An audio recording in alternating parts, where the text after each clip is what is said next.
So using ChatGPT for advice on how to communicate with people who triggered us is likely to create disconnection between you and them, up to a point that I would even use the word polarizing from what I've experienced myself with ChatGPT.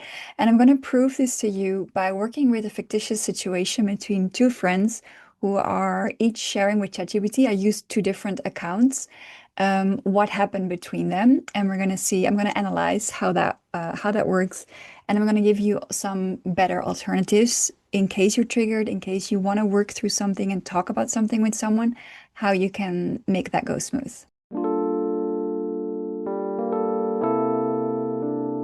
Okay, so we're going to start with Layla. And this is literally, I'm going to read it because this is literally what I put into ChatGPT so you can get the accurate version. So she's saying, my friend needed babysitting for her kids. I'm out of a job, so it seems like I have a lot of time. But the reality is that finding a job is a full-time job, one that I hate, and I'm also kind of depressed. So everything is difficult. But I do want to help her and I do love the kids. So I'm coming over to help, but I'm there the whole day and there's no proper food for a meal. And she didn't tell me that. Otherwise, I would have picked up some food on the way. This is not the first time it goes like that, and it makes me not want to help out again. And I want to prevent that. So I told her in a kind of lighthearted way, next time your babysitter would appreciate something to eat. Now, I know that wasn't a perfect message. I could have been more direct, but she replied with, um, you don't have to babysit if you don't want to. And that's not the point and not fair, I think. What do you think of this, and what can I write to her? Before I share the answer of ChatGPT, so what I looked for was expressions in ChatGPT that may trigger this connection between people by two things. Idealizing the person that is sharing with ChatGPT, and it has its reasons to do that, which I'll talk about later. Um, and so idealizing that person and demonizing the other person. I think a lot of people would call what ChatGPT kind of automatically does in default mode validation.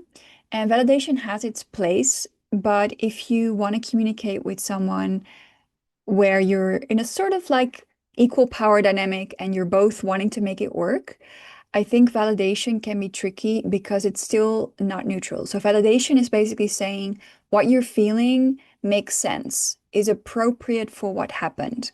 And that is a little bit more neutral than sympathizing. Like if we have this like spectrum, there's sympathizing and there's empathizing, and then validation is kind of in the middle because sympathizing is saying, I agree with your thoughts, I agree with your opinions. Validation is saying, I agree with your feelings. And then empathizing is more like just receiving someone's feelings and helping them work through the feelings. And I'd say we need more empathy as long as, again, the situation has a certain level of safety, like I just mentioned. So I copied what ChatGPT shared in my Google Doc.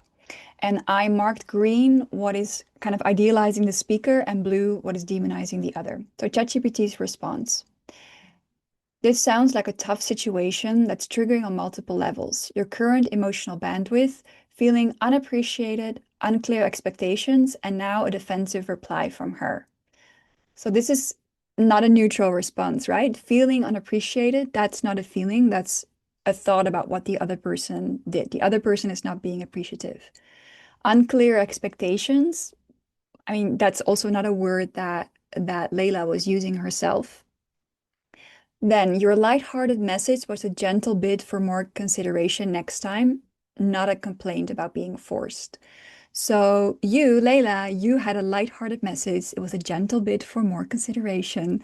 You were an angel, and look what response you got, right? That's kind of like the underlying tone that I'm picking up. Um, Her reply, this was kind of fine. Then we're going, what's likely going on? You were trying to express a boundary or request without being confrontational. Underneath that is a wish to continue helping if it's more reciprocal and thoughtful. Again, you were an angel. Her possibly felt guilty or criticized and reacted with defensiveness instead of empathy. That's fine. I like actually that they are making a guess about what was going on in the other person. Okay, so let's get to the message. What could you say? Hey, I just wanted to clarify something. I do want to help and I really care about you and the kids. It's just that when I'm there all day, it really helps if there's a bit of food or some clearer setup. Yesterday was a bit rough for me emotionally and physically, and I probably didn't say that clearly. I wasn't trying to say I don't want to help, just that I need a bit more support around it so it works for both of us. Now, I wouldn't say this message is highly ineffective, and yet I don't think it's going to bring what she wants. I don't think it's going to bring them closer, and I don't think it's going to make things more effective between the two of them. So first of all, there's no clear request. So she's talking about wanting a clearer setup, but if I would be reading that, I wouldn't really know what that is. So what is a more clear request, for example, could be, could we have a quick call next time to check in about the circumstances before I come and discuss who will manage what? Secondly, there is no connection request. So there's practical requests like this first one, and then there's connection request. That is, for example, how's this for you to hear? If I don't do that, a message like this that's addressing something may feel like someone's just dumping their shit on you and just like, there you go, good luck with that, right? Which is usually not your intention, right? It's just that you glad you got it out. And then you're just like, let's see what's the response. So instead, you can just invite that, and that makes it more connecting. How's this for you to hear? That's a very simple one.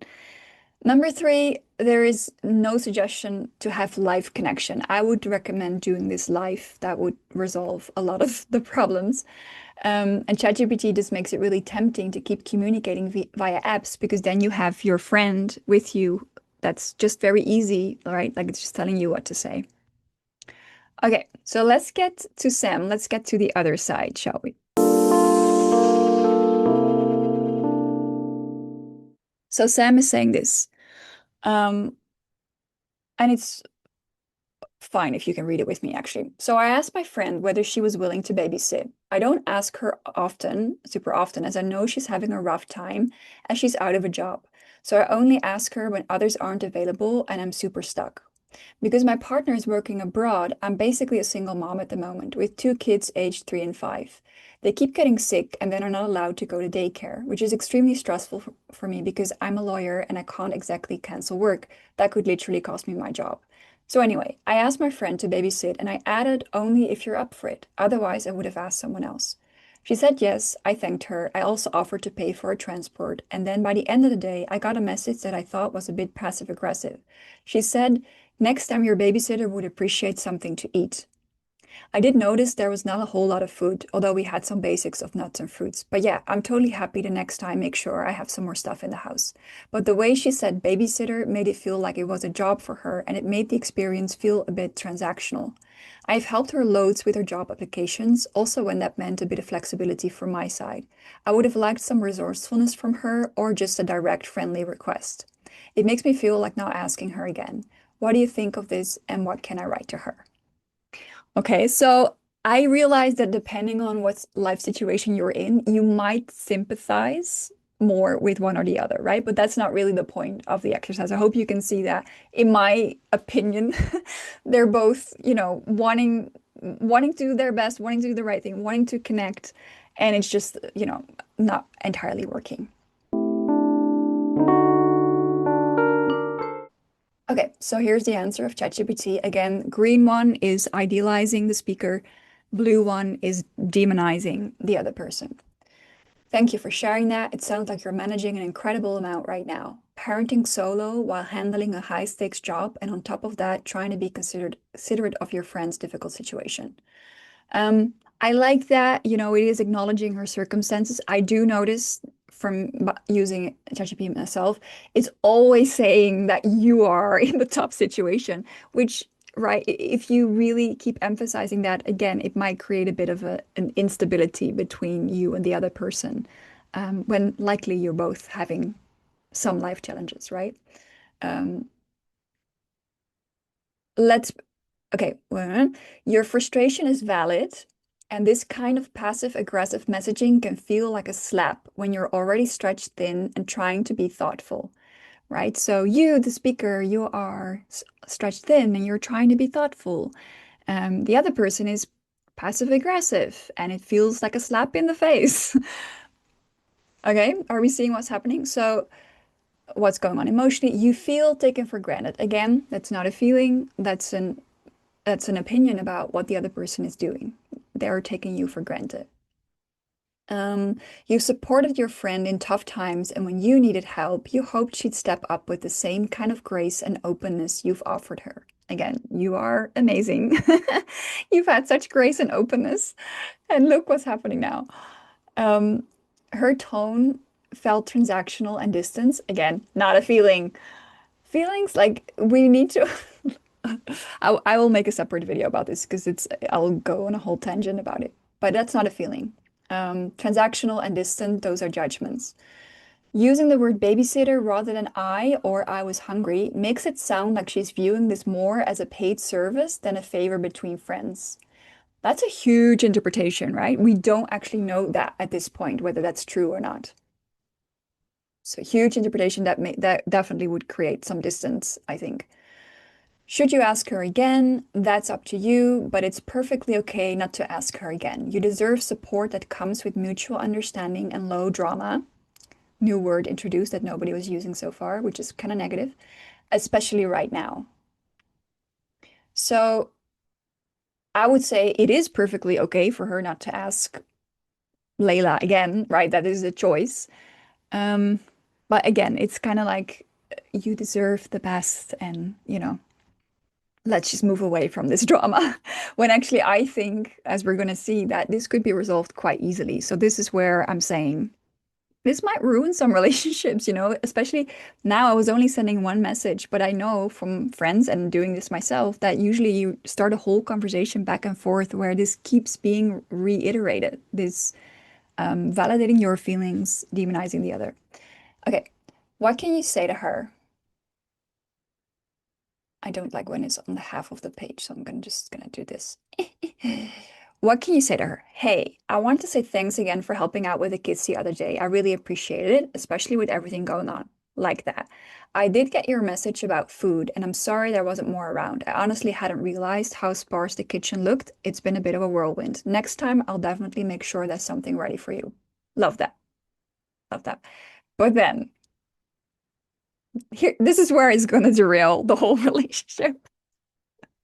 I'm exaggerating a little bit. I also wanted to say the way it was phrased, your babysitter, felt a bit formal and transactional to me.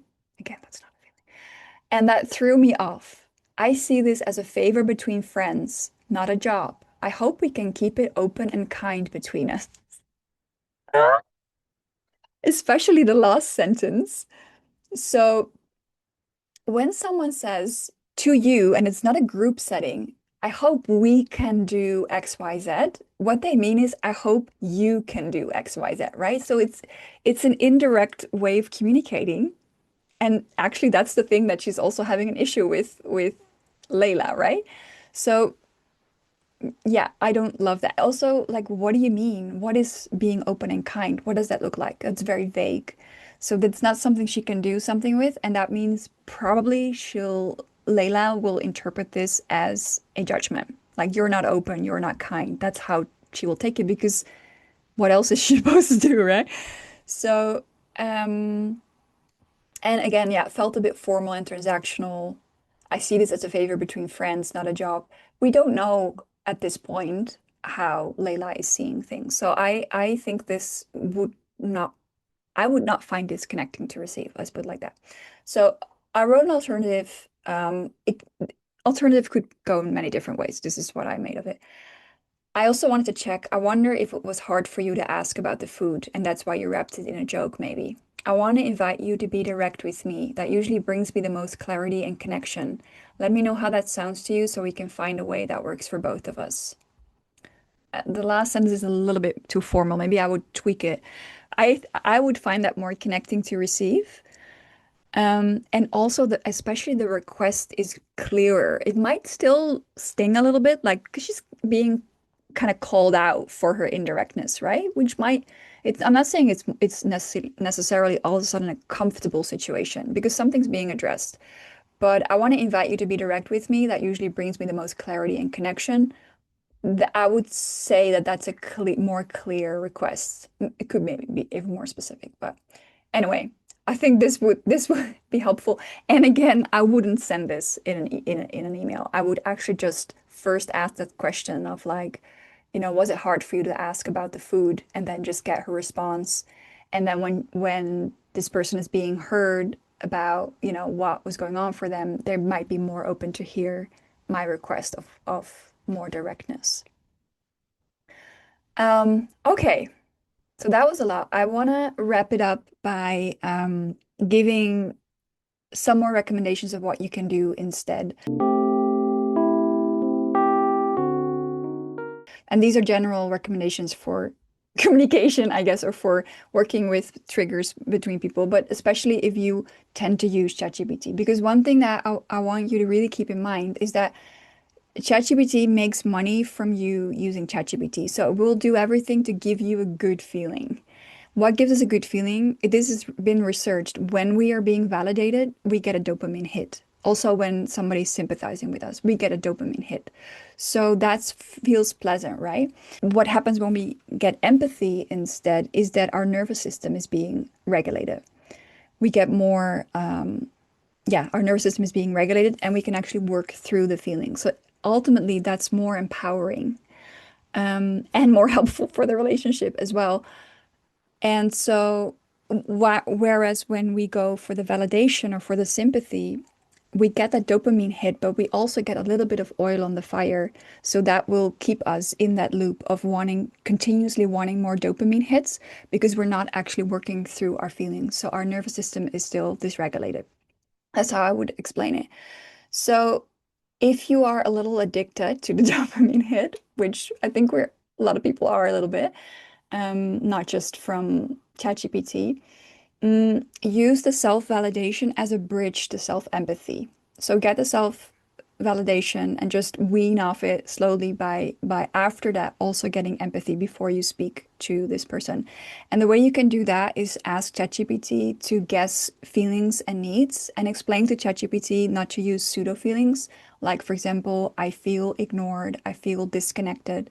It's just mad, sad, glad, and scared. Those are the basic feelings, and maybe frustrated or, you know, disappointed. Like feelings like that, those are feelings that reside in the body and they can move when they're being reflected back to you. Secondly, learn to truly empathize with the other party. Again, I'm assuming a relatively safe, emotionally safe situation here. For example, try like I did in this example. I made up a situation, right, with Layla, and then after that, I was like, oh, what could have been going on for the other person here? And I had to make it up. That I was using my ability to empathize, right, even was like a not real situation. But you can do that with the other person and ask yourself, okay, what is probably their challenge here? What if I was them? What would I find the challenge here? What are my life circumstances? What might be my need? What might be my abstract NVC need? If you don't have the list of abstract needs, I'll put a link here. Thirdly, sorry, last one is talk live with people. I already said this, but there is a lot of research. I might make a separate video about this, and it's because it's not just about getting the facial cues and everything. There's a lot more to it. Why live communication works so much better compared to phone communication, even though it's scarier, right? It's much scarier. And maybe you want to again to bridge the situation from being safe behind your phone with your like ghostwriter next to you. What you can do is just bring text with you and just tell them, hey, I wrote some stuff down because I tend to forget it in the heat of the moment. Also, if you're afraid that they're going to overwhelm you with new things and you don't know what to do with that, make sure that you have a phrase that helps you to take a break. And worst case, bring your ChatGPT to the toilet, like just have a moment where you're just, venting, and thinking about what to say next, but do it in the NVC way, not the regular ChatGPT way. And I do think it's helpful in general to learn how to communicate because we're not always behind our phones, right? And ChatGPT seems to eliminate that need, but it doesn't actually because again, we have live interactions with people and we're not yet at the point that AI is with us all the time, which we might get to someday, and I don't know if that's a good thing, but um yeah, I think if you want to learn how to communicate better live, come to my next webinar. I have different themes running, so I won't say which one is coming up next because I don't know when you'll be watching this video, but I'll put a link here. During those webinars, I give you more step-by-step things, and you can also ask me your specific challenges in communication and relationship, and I'll help you with that. Let me know what's your experience with ChatGPT in the comments. Let me know what you learned, what you picked up from this video that you didn't know already. I'm curious to hear that. If you want any other themes discussed, let me know as well, and I'll see you in the next video. Ciao!